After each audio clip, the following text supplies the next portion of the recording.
رجب کے متعلق بزرگان دین نے فرمایا یہ فصل بونے کا مہینہ ہے۔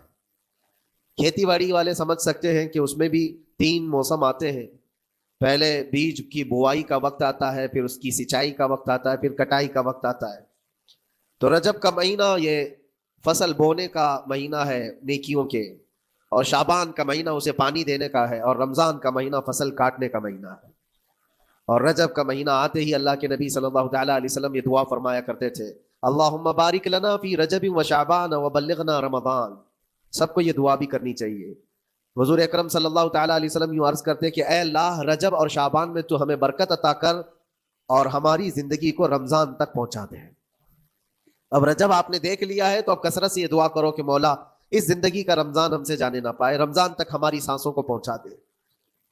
یہ دعا کثرت سے ہر نماز کے بعد بھی ہونی چاہیے۔ رجب آتے ہی میرے عزیزوں یہ عبادتوں کا موسم شروع ہو چکا ہے، اور سب جانتے ہیں رجب کے بعد پھر ہمارے ہاں مسلسل ایسی شب بیداریاں اور عبادت کے موسم نظر آنے لگتے ہیں۔ پھر شعبان بھی، اس میں رجب میں بڑی رات آتی ہے شب معراج، اور اس کے بعد شعبان میں شب برات، پھر اسی طرح رمضان کا موسم بن جاتا ہے۔ تو اب یہ موسم بنانے کا وقت آ چکا ہے، تو سب سے پہلی چیز یہ ہے کہ میرے عزیزوں فصل کے بونے کے لیے کن چیزوں کی ضرورت ہوتی ہے، اس چیز کا خیال رکھیے۔ بیج اگر کھوٹا ڈالے ہو اور ویسی ہی فصل آنے کا انتظار کرو گے تو پھر نہیں ہوگا۔ بیج کو کھرا اور خالص ہونا چاہیے۔ جو نیکیاں کرنا چاہ رہے ہیں اس کو صاف ستھرے اچھے ماحول میں کیے جانے چاہیے۔ کھیتی باڑی کرنے والا جانتا ہے بیج تو وہ بو رہا ہے، زمین بھی اچھی ہے، ساری چیزیں، کئی چیزوں کی ضرورت ہوتی ہے۔ بیج بھی اچھا ہو، زمین بھی اچھا ہو، موسم بھی اچھا ہو، تب جا کر کے اس کی فصل نکلتی ہے۔ بیج اچھا تھا، زمین اچھی نہیں تو بھی فصل نہیں آتی۔ بیج بھی اچھا ہے، زمین بھی اچھا ہے، موسم صحیح نہیں ہے تب بھی فصل نہیں آتی۔ ابھی آپ کے پاس 3 چیزوں کا ہونا ضروری ہے، بیج اور زمین اور موسم۔ بیج جو ہے یہ نیکیاں ہیں، اور زمین تمہارا دل ہے، اس کا اتنا ہی پاک ہونا ضروری ہے۔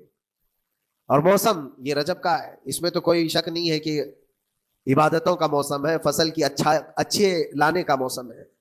لیکن سب سے پہلی چیز اب ہمیں ضرورت ہوتی ہے کہ ہم کیا بیج بو رہے ہیں۔ شیخ سعدی رحمۃ اللہ تعالیٰ علیہ فرمایا کرتے کہ زمین میں ادرک بو کر کے گنا آنے کی امید تو نہیں کر سکتے، جو بویا ہے وہی اسی کی فصل آئے گی۔ عمل خیر کرے تو اس کا نتیجہ بھی خیر آئے گا، اور برائیاں کریں اور پھر رمضان میں یہ انتظار کریں کہ میں نے جو بویا ہے اس کی فصل آئے، تو ایسا نہیں ہوتا۔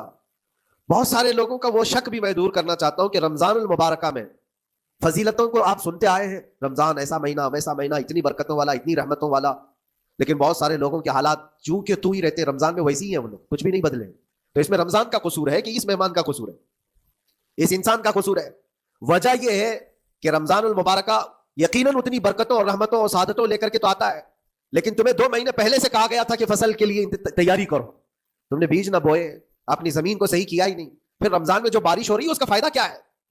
روڈ پر 10 سال بھی بارش برسے وہاں پر کوئی فصل نہیں آئے گی، کیونکہ وہ زمین سخت ہے اور بیج بونے کے قابل بھی نہیں ہے۔ رمضان المبارکہ میں رحمتوں کی جھماجھم بارش تو ہوتی ہے، لیکن دل اگر سخت ہے گناہوں سے تو اس بارش کا کیا اثر ہوگا اس پر؟ اسی لیے دلوں کی نرمی یہاں سے شروع کریں، رجب المرجب سے۔ اس کی راتوں میں اللہ رب العزت کو پکارے، مناجات کرے، عبادتوں کے لیے کچھ دن تو خاص کر ہے۔ بہت دنیا میں ہم نے اپنے آپ کو ملوث کر رکھا ہے، کچھ راتیں اللہ رب العزت کی عبادت میں تو لگائے۔ اللہ کے نبی صلی اللہ تعالیٰ علیہ وسلم کی ایک حدیث ہے، جامع الاصول سے نقل کی ہوئی، رجب المرجب کے پہلے جمعے جو ہم لوگ ابھی گزر چکے، ابھی یعنی وہ رات تو گزر چکی، کل کی جو گزری ہوئی رات ہے رجب کی، یہ پہلی جمعہ کی شب تھی۔ اس کے متعلق روایت ہے کہ 12 رکعتیں جو مغرب کے بعد سے لے کر عشاء کے درمیان پڑھتا ہے، اللہ کریم اس کے تمام گناہوں کو معاف کرتا ہے، اور اس سال اس کو پورے طور پر ناگہانی آفات سے محفوظ رکھتا ہے، اور شیطان کے اس پر قابو پانے سے بھی اس کو اللہ محفوظ رکھتا ہے۔ تو یہ تھی تیاریاں، یہ ساری چیزیں ابھی سے تیاریاں ہونی چاہیے۔